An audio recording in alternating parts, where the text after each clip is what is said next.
ऐसे माहौल में रहना और अपने मन को भी शांत बनाए रखना कितना मुश्किल है आपके लिए? जो बॉम्बे की लाइफ है वो इतनी ज़्यादा डिफ़िकल्ट है। अब बर्दाश्त नहीं कर सकते, तभी आप इतने बड़े-बड़े कभी-कभी स्टेप उठा लेते हैं कोई-कोई कुछ-कुछ लोग। वहाँ के लोग तेज़ी से दौड़ रहे हैं तो आपको भी दौड़ना पड़ेगा वरना आप पीछे रह जाएँगे। ऑनेस्टली बताऊँ तो जब मैं इतने किरदार कर गई उसके बाद मैं भूल गई कि मैं ही कौन हूँ। राइट। मतलब मैं इसलिए मुझे यहाँ पे आके थोड़ा-सा शांति मिली थी, क्योंकि मुझे समझ ही नहीं आया था मैं हूँ कौन? क्या मधुरिमा के लिए कौन है? क्या क्या चाहती है वो लाइफ में? क्या बनना चाहती है? क्या करना चाहती है आगे? तो वो मैं समझना चाहती थी, अपने आप को ढूँढ रही थी, ढूँढते-ढूँढते फिर माउंट यहाँ पे आके और ज़्यादा actually I am happy, I am grateful. और हमारा जो फ़ील्ड ऐसा है कि बहुत स्ट्रेस होता ही है। लेकिन जब तक खुद रियलाइज़ेशन ना हो तब तक कोई कितना भी बोल ले आप जाते नहीं हैं। लेकिन अब मुझे जब फ़ील हुआ कि नहीं, आई थिंक स्पिरिचुअलिटी मैटर करता है। तब आपको एक पीस ऑफ माइंड देता है, जो आपकी भाग-दौड़ वाली ज़िंदगी है, उसमें एक ठहराव लाता है, एक बैलेंस लाता है। तब मैं ज़्यादा जुड़ने लगी ब्रह्मा कुमारी से।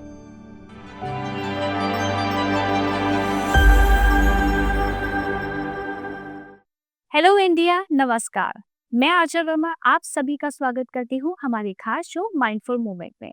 दोस्तों आज हमारे साथ हमारे स्टूडियो में मौजूद है मधुरिमा दुले जी, जो एक प्रसिद्ध अभिनेत्री हैं और हिंदी टेलीविजन और फिल्म इंडस्ट्री में अपनी खास पहचान बना चुकी हैं। उन्होंने कई हिट शो और फिल्मों में काम किया है और अपनी अदाकारी से दर्शकों का दिल जीत लिया है। मधुरिमा जी का करियर सिर्फ अभिनय तक सीमित नहीं है, बल्कि वो एक सशक्त और प्रेरणादायक महिला के रूप में भी जानी जाती है। तो चलिए आप और हम मिलकर पहले उनका स्वागत करते हैं और फिर चर्चा को आगे बढ़ाते हैं। मधुरिमा जी आपका बहुत बहुत स्वागत है।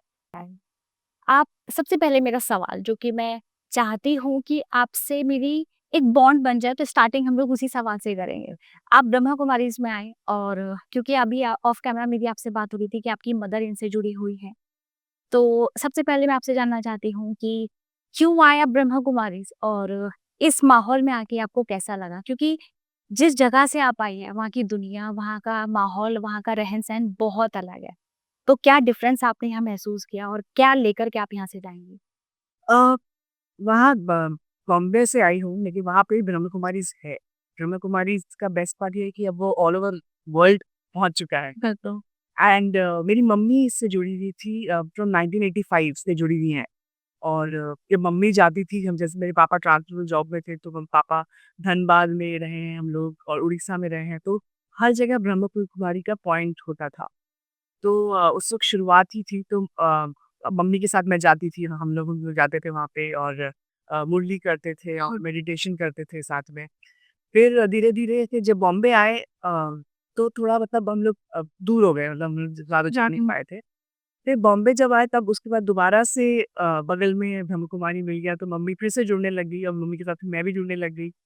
और हमारा जो फ़ील्ड ऐसा है कि बहुत स्ट्रेस होता ही है। लेकिन जब तक खुद रियलाइज़ेशन ना हो तब तक कोई कितना भी बोल ले आप जाते नहीं हैं। लेकिन अब मुझे जब फ़ील हुआ कि नहीं, आई थिंक स्पिरिचुअलिटी मैटर करता है। तब आपको एक पीस ऑफ माइंड देता है, जो आपकी भाग-दौड़ वाली ज़िंदगी है, उसमें एक ठहराव लाता है, एक बैलेंस लाता है। तब मैं ज़्यादा जुड़ने लगी ब्रह्मा कुमारी से। फिर एक हर्षा बहन है, संजय भाई हैं, उन्होंने इतना जोड़ के रखा, कहीं भी प्रोग्राम होता था तो मुझे बुलाते थे, तो मैं और जुड़ती चली गई और फिर उन्होंने कहा माउंट आबू में अब हो रहा है ये ग्लोबल समिट। और मेरी मम्मी की बहुत इच्छा थी आने की यहाँ पे, तो मैंने कहा ये अच्छा मौका है, माउंट आबू भी जाएँगे और वहाँ पे दर्शन भी हो जाएँगे और अच्छा मेडिटेशन भी हो जाएगा, सब कुछ हो जाएगा। तो आए और यहाँ का माहौल ही अलग है। बिल्कुल। बहुत ही अ अ, शांतिजनक, बहुत ही प्रेम, लाइक सब में इतनी प्रेम की भावना है सब में। और जो मैंने सब कुछ देखा है, मतलब जैसे कि जो लेडीज़ हैं, it's like a lady power, मतलब वुमेन पावर जो सब कुछ सँभाल रही हैं। मतलब इतनी बड़ी संस्था जो सँभाल रही हैं all over India, all over world. बिल्कुल। बिल्कुल, बिल्कुल। वो अपने आप में एक एम्पावरमेंट है। जी। सो उससे ये सोचकर और जुड़ने का मन किया। बिल्कुल। ये ब्रह्मा कुमारीज़ ऑर्गेनाइज़ेशन एक तरह से विमेन एम्पावरमेंट को प्रतीक है, ये बोल सकते हैं। आप जैसे कि उस माहौल में रहते हैं, मुंबई की लाइफ बहुत ज़्यादा फ़ास्ट है, तो वहाँ पे आपको उनके हिसाब से चलना पड़ता है। अगर वहाँ के लोग तेज़ी से दौड़ रहे हैं, तो आपको भी दौड़ना पड़ेगा, वरना आप पीछे रह जाएँगे। लेकिन फिर कहीं न कहीं ऐसा लगता है कि मन की शांति कहीं न कहीं भंग हो रही है, हम लोग उस शांति से बहुत दूर हो रहे हैं। मैं आपसे जानना चाहती हूँ, इतने ऐसे माहौल में रहना और अपने मन को भी शांत बनाए रखना, कितना मुश्किल है आपके लिए? मुश्किल हो जाता है डेफ़िनेटली स्टार्ट जब बॉम्बे गई थी मैं तब क्योंकि अब यंग हो आप, आपको भी कुछ-कुछ हासिल हासिल करना है, जल्दी ये भी चाहिए, वो भी चाहिए, ये भी करना है। उस भाग-दौड़ में आप कभी-कभी रियलाइज़ नहीं करते हो कि आपको अपना पीस ऑफ माइंड भी चाहिए। राइट। मतलब आपको लगता है कि हाँ, कुछ तो कमी है, महसूस होती है। बट लेकिन लगता है कि नहीं, नहीं, नहीं, नहीं सर इतना कॉम्पिटिटिव वर्ल्ड है कि नहीं, नहीं मुझे मुझे I can not take a leave मुझे ब्रेक नहीं चाहिए, मुझे काम करते रहना है। But then you realise that I think it's okay अगर अगर अगर बाय चांस थोड़ा ब्रेक ले भी लिया अपने लिए तो वो बहुत ज़रूरी है फ्यूचर के लिए। आई मीन येस आपको गोल ओरिएंटेड होना चाहिए, एम्बिशंस बिल्कुल रखने चाहिए। लेकिन इतनी भी उस चक्कर में आप क्या होता है कभी-कभी बहुत अहंकार हो जाते हैं, बहुत गुस्से वाले हो जाते हैं, बहुत ही अलग ही राह में चले जाते हैं कभी-कभी जब बहुत ज़्यादा आप अग्रेसिव होते हैं अपने एम्बिशन के लिए। तो I think you need to think like sit back sometimes and think मतलब अपने साथ टाइम स्पेंड करना चाहिए। इसीलिए ये स्पिरिचुअलिटी आई थिंक महत्वपूर्ण है और और मैं खुश हूँ कि मैं इनसे भी जुड़ गई हूँ इसी इसी चक्कर में बिकॉज़ बहुत सारे लोग आई इनफैक्ट मेरे कितने कलीग्स हैं जो जुड़े हुए हैं। तो उनके चक्कर में फिर मुझे लगता है कि अच्छा से मतलब अच्छी चीज़ है कि थोड़ा-सा एक बैलेंस मिल जाता है। बिल्कुल, लेकिन एम्बिशंस आई थिंक एम्बिशंस भी होने चाहिए, लेकिन वही है कि बैलेंस ज़रूरी ज़रूरी है, राइट। आपको आपने जैसे कि हिंदी और कन्नड़, तेलुगु मूवीज़ में आप काम किया है, है। तो आपको सबसे इसमें डिफ़िकल्ट आपको कौन-सा पात्र ऐसा लगा कि ये मुझसे नहीं हो पाएगा? या फिर ऐसे एक होता है ना कि ये तो मैं बहुत आसानी से कर लूँगी लेकिन इसमें मुझे मुश्किलात आएगी। तो वो कौन-सा ऐसा अभिनय आप याद करना चाहेंगी? कौन-सा ऐसा वो कैरेक्टर था जो आपको लगा कि बहुत मुश्किल है? कैरेक्टर्स तो सभी मुश्किल होते हैं वैसे देखा जाए तो क्योंकि एक अलग ही किरदार प्ले कर रहे होते हैं आप, तो उसमें क्या आप कुछ डिफरेंट लेकर आते हो वो मैटर करता है। But definitely I would say Chandrakanta मेरे लिए बहुत ज़्यादा डिफ़िकल्ट था बिकॉज़ एक तो आपको डायलॉग्स एकदम ऑन द स्पॉट मिलते हैं टीवी में और वो भी 20-20, 25-25 पेज के डायलॉग होते हैं। अच्छा। एक सीन जैसे कि 5 पेज का हो गया, तो वो सीन आपको जैसे आपको मेकअप करते-करते आपने जितना पढ़ लिया, फिर उसके बाद आपको ऑन सेट जाना है और डायलॉग्स आपको बोलने हैं विद इमोशंस और वो चीज़ थोड़ी डिफ़िकल्ट हो जाती है, क्योंकि एकदम शुद्ध हिंदी में एक तो डायलॉग्स हैं क्योंकि चंद्रकांता एक मैथोलॉजिकल हिंदी एक नॉर्मल हिंदी है तो फिर भी आसानी से बोला जा सकता है। वो एकदम शुद्ध हिंदी आप बोल रहे हैं मतलब प्रकृति का मतलब स्वरूप देकर मैं यहाँ पे आई हूँ। तो वो मेरे लिए मतलब I think I learned a lot from that उस शो से और फिर मुझे ऑलमोस्ट एवरीडे हार्नेस में होना था। बिकॉज़ चंद्रकांता है, she had super powers, she had to fly वो इधर से यहाँ उड़ रही है, वो दुश्मनों को मार रही है।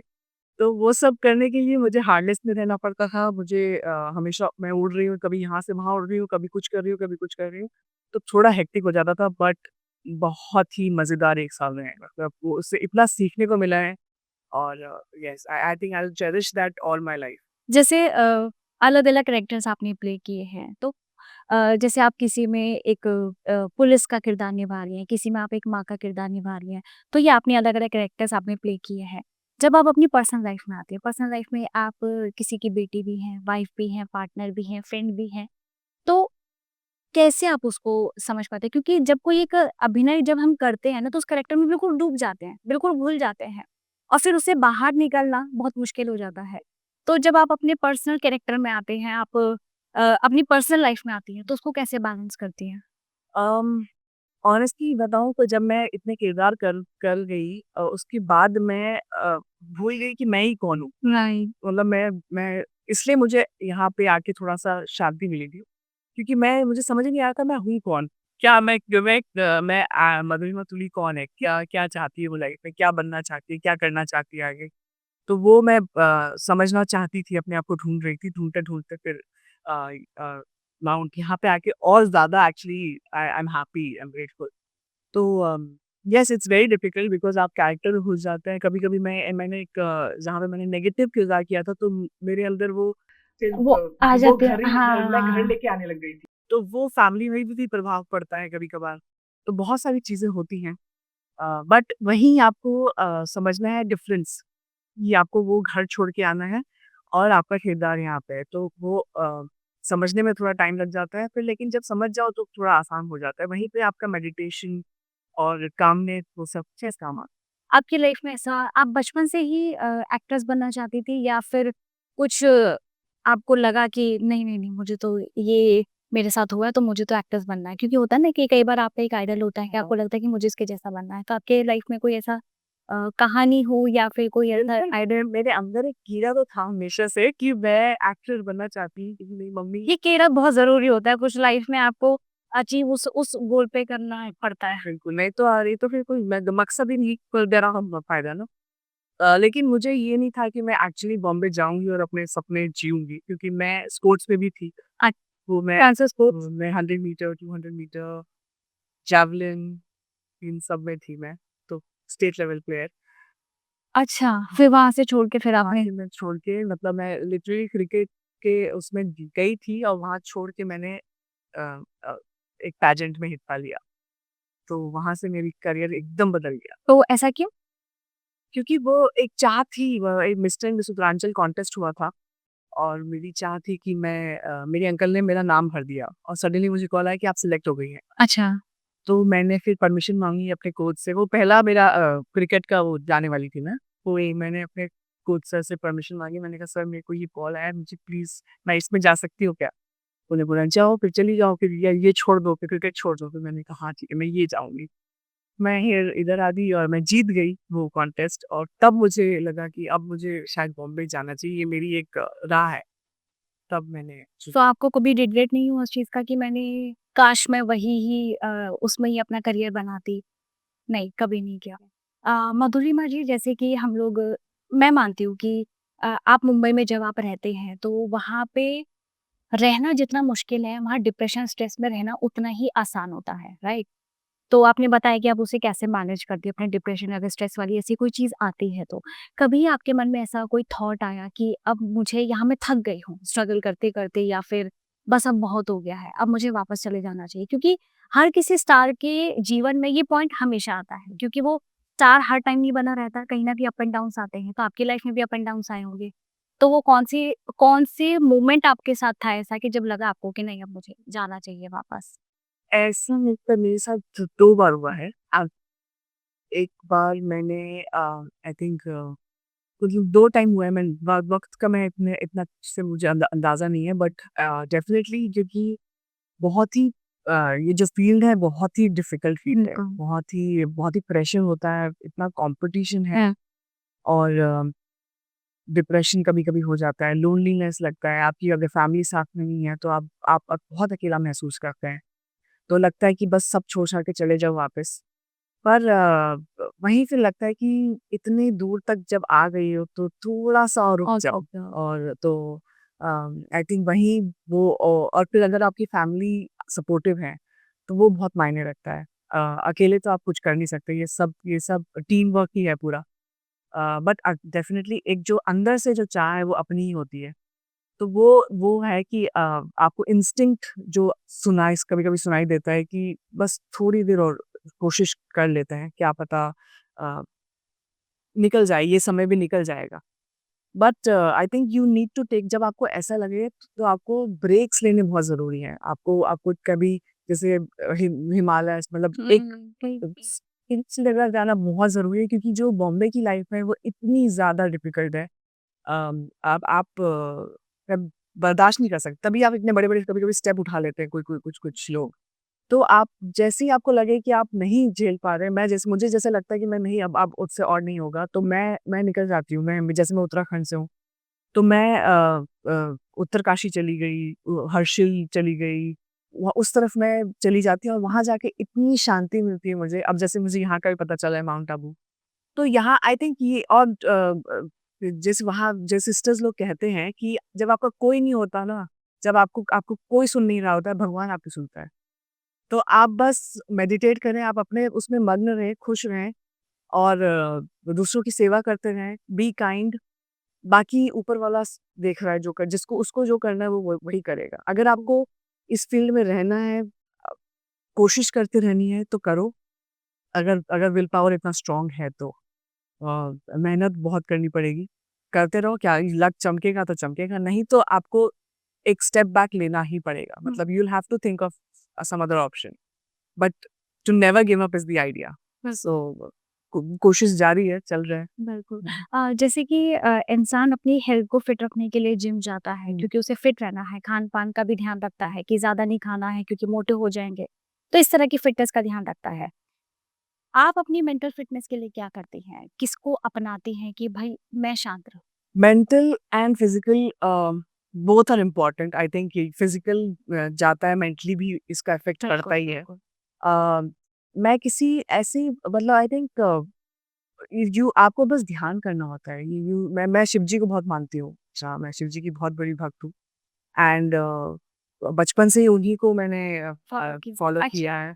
तो और ऑटोमेटिकली भगवान मेरे साथ ऐसा करते हैं कि हर जगह मेरे दर्शन करा देते हैं शिव जी के।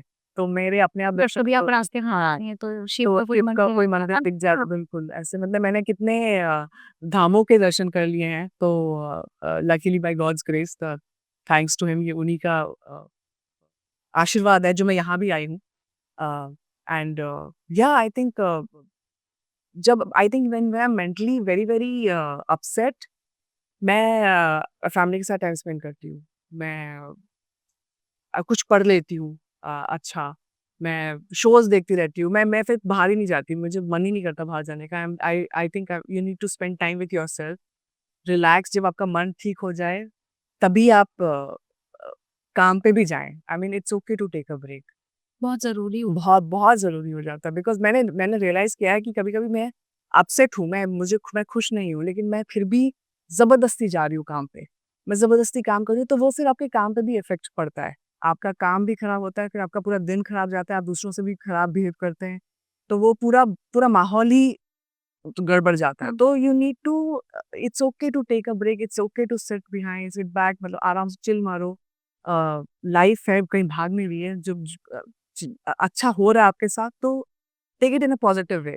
मतलब ऐसा भी नहीं है कि भगवान नहीं दे रहे हैं। I mean he is giving you, तो मतलब अच्छे-अच्छे मतलब जो छोटी चीज़ें मिलती है ना, उसमें खुश रहना बहुत ज़रूरी है। अगर उसमें आप खुश नहीं हैं, तो आप बड़ी चीज़ में पाते-पाते बहुत वक़्त निकल जाता है। बिल्कुल। और उसी के लिए तो हम लोग मतलब मैं समझती हूँ कि वही सबसे ज़्यादा इम्पोर्टेंट है। आपकी शांति, आपके मन का जो सुकून होता है वो हर इंसान और ढूँढ रहा है। बिल लेकिन बस वही है कि हम लोग जब बहुत ज़्यादा आगे बढ़ जाते हैं तो कहीं न कहीं वो सुकून पीछे रह पीछे रह जाता है और फिर हम लोग सिर्फ़ बड़ी-बड़ी खुशियाँ ढूँढते रहते हैं, वो छोटी खुशियों को भूल ही जाते हैं। भूल जाते हैं। वो छोटी खुशियाँ ही इम्पोर्टेंट है, वो छोटे-छोटे से फिर आप बड़े में पहुँचते हैं। बिल्कुल, बिल्कुल। हाँ। मैं आपसे अब आगे ये जानना चाहूँगी कि जैसे आज का यूथ है, वो चाहता है एक जैसे कोई भी इस इंडस्ट्री से जुड़ना चाहता है, चाहे वो एक महिला हो, चाहे वो एक पुरुष हो या जो भी है। तो आप सही मानते हैं कि उनको इस इंडस्ट्री में जाना चाहिए? क्योंकि बहुत सारे लोग जो फैमिलीज़ मीडियम क्लास फैमिली के जो लोग होते हैं, मिडल क्लास फैमिली के लोग, वो क्या कहते हैं कि आपके लिए लड़कियों के लिए ये फील्ड अच्छी नहीं है, नहीं जाना चाहिए, आप कुछ और बन जाओ, कुछ और प्रोफ़ेशन को चूज़ करो। तो क्योंकि एज़ अ वुमन आप क्या कहना चाहेंगी कि ये फील्ड सही है? ये फ़ील्ड डेफ़िनेटली अच्छी है, बुरे लोग भी हैं, बुरे लोग तो हर फ़ील्ड में होते हैं। उसमें कोई दो राय नहीं है। बस ये फ़ील्ड क्योंकि मीडिया में है तो ज़्यादा लोगों को पता है कि अच्छा ये खराब है, वो खराब है, बट अदरवाइज़ कॉर्पोरेट वर्ल्ड भी इतना इतना कुछ साफ़ नहीं है, मतलब बहुत उसमें भी काफ़ी अजीब-अजीब लोग हैं। बट आई थिंक मुझे लगता है जैसे मैंने कहा पेरेंट्स का सपोर्ट होना बहुत ज़रूरी है किसी भी लड़के या लड़की के लिए। तो मेरे ख़्याल से जैसे मेरे माँ-बाप ने क्या किया, उन्होंने बोला कि मैं हम तुम्हें 2 साल देते हैं, 2 साल में अगर तुम कुछ कर पाती हो तो ठीक है, नहीं तो वापस आ जाना। तो द अपने बच्चों पे भरोसा रखना ज़रूरी है। अपने बच्चों को वो वक़्त देना ज़रूरी है। अगर वो एक चाह नहीं तो वो एक रिग्रेट हमेशा रह जाता है, यू नो बच्चे के ज़हन में। वो हमेशा रह जाता है, फिर वो कभी भी कोई भी काम में वो अपना 100% नहीं दे पाते हैं। तो वो बच्चों के ऊपर छोड़ देना चाहिए, ठीक है हमें भरोसा है हम आपको इतने टाइम देते हैं, अगर आप इतने टाइम में कर पाते हो तो ठीक है, नहीं तो आपको वापस आना पड़ेगा, हम उसके बाद आपको सपोर्ट नहीं करेंगे। एटलीस्ट फिर वो बैलेंस हो जाता है ना कि हाँ, एटलीस्ट माँ-बाप ने सपोर्ट तो किया कम से कम, तो वो एक कॉन्फिडेंस रहता है। फिर बच्चा कर लेगा तो बढ़िया है, नहीं करेगा तो ठीक है, वापस आ जाएँगे। तो ये पेरेंट्स के लिए भी एक टिप है कि अपने बच्चों को ज़रा सबसे इम्पोर्टेंट पेरेंट्स का ही है। हाँ, इसमें बिल्कुल। हाथ बच्चों को सँवारने का हाथ पेरेंट्स पे ही आता है। क्योंकि अगर बच्चे अगर कोई लड़का या लड़की भाग के चले गए, अ, हमको तो करना ही है, तो लॉस तो पेरेंट्स का ही हुआ ना। मतलब बिल्कुल, भाग गए बच्चे भी, अब क्या करे, कहाँ जाए, कहाँ से ढूंढे। अब वो उसके पास ना माँ बाप है, ना माँ बाप के पास वापस आ सकता है, वो बेचारा भटक रहे हैं। अब क्या करें हम, अब वो बेचारा अगर वीक भी पड़ रहे हैं तो वो फ़ोन नहीं कर सकते कि हम सॉरी, हम भाग के आ गए, हमें वापस ले लो। तो वो ये सारी चीज़ें मायने रखती है, तो थोड़ा भरोसा करके मतलब ये फ़ील अच्छी है। मतलब हैं, बुरे लोग भी हैं, बट अगर आपके बच्चे कॉन्फिडेंट हैं, अगर आपके बच्चे में वो संस्कार हैं, तो वो अ, उस गलत राह में जाएँगे ही नहीं। मतलब वो उनको ये हमेशा रहेगा बैक ऑफ द माइंड कि नहीं, मेरे माँ-बाप को मुझे प्राउड फ़ील कराना है। तो वो सोच के फिर वो आप कभी गलत कदम उठा ही नहीं सकते। बिल्कुल। जब आप पहली बार आपने कैमरा फेस किया था, वो एक्सपीरियंस मैं आपसे सुनना चाहूँगी, क्या रहा? जब पहली बार मैंने कैमरा फेस किया था, वो आई थिंक था जब मैं देहरादून में थी, आफ्टर मैं I one this miss Uttaranchal. वो ओह! मेरा पहला काम जो मेरा चश्मे के लिए था। हाँ, लेकिन उसमें डायलॉग्स नहीं थे, तो ज़्यादा फ़र्क नहीं पड़ा, बस मैं ऐसे खड़ी होके बस देख रही थी। वो बड़ा एन्जॉयमेंट था, लेकिन जब मैं बॉम्बे आई हूँ और जब मुझे पहला टीवी शो मिला है और जब मुझे डायलॉग बोलना पड़ा था, मैं वहीं पे मेरे पैरों तले ज़मीन खिसक, मैं ब्लैंक। सामने इधर इतने बड़े-बड़े एक्टर्स खड़े हैं और मेरे हुँ। को समझ ही नहीं आ रहा मैं क्या बोलूँ? तो वो मेरे लिए बहुत यादगार पल था, लेकिन इतने सपोर्टिव सब लोग थे कि सबने बोला, "अरे कोई बात नहीं, ठीक है, हो जाएगा, कौन-सा ठीक शो है।" था वो? कस्तूरी। ओके, कस्तूरी। ओ तो मेरे डायरेक्टर, मेरे एक्टर सब इतने इतने सपोर्टिव थे, तो उन लोगों ने कहा कि, "अरे कोई नहीं, ठीक है, धीरे-धीरे बोलो, आराम-आराम से।" तो तब मैंने वो मेरा पहला एक्सपीरियंस था। अभी आप इस मंच के माध्यम से अगर यूथ को कोई मैसेज देना चाहती हैं या फिर कोई भी आपके ज़हन में है कि मुझे ये बात लोगों तक पहुँचानी चाहिए, तो वो कौन-सी बात है? अम, आई थिंक निडर होके काम करना चाहिए, जो भी काम कर रहे हैं आप। वैसे तो मैं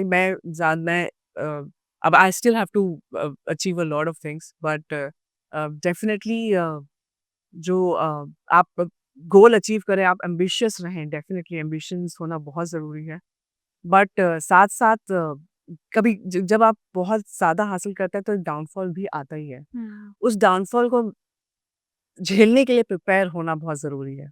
और उसीलिए आई थिंक हम यहाँ भी आए हैं, एक एक spirituality, that's why it matters so much.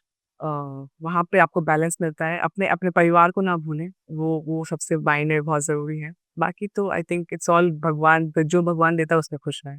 मेरे को बहुत अच्छा लगा आपसे बात करके, बहुत मज़ा आया हाँ जी। और मुझे भी आपसे बहुत कुछ सीखने के लिए भी मिला है। Thank you. तो thank you so much for coming. Thank you so much for having me. हमारे साथ आज स्टूडियो में मौजूद थी मधुरी मतुली जी, जिन्होंने अपने एक्सपीरियंस के द्वारा हम लोगों को मैसेज दिया कि एक बिजी लाइफ में भी हम लोग कैसे स्पिरिचुअलिटी को अपना करके बहुत शांति और बहुत सुकून वाली लाइफ भी जी सकते हैं। तो आप भी इसी उम्मीद के साथ आप भी अपने जीवन में उस सुकून को, उस शांति को बनाए रखें। इसी सुंदर विचारों के साथ अब लेती हूँ आपसे इजाजत। आप खुश रहिए, स्वस्थ रहिए और मुस्कुराते रहिए। नमस्कार, ओम शांति।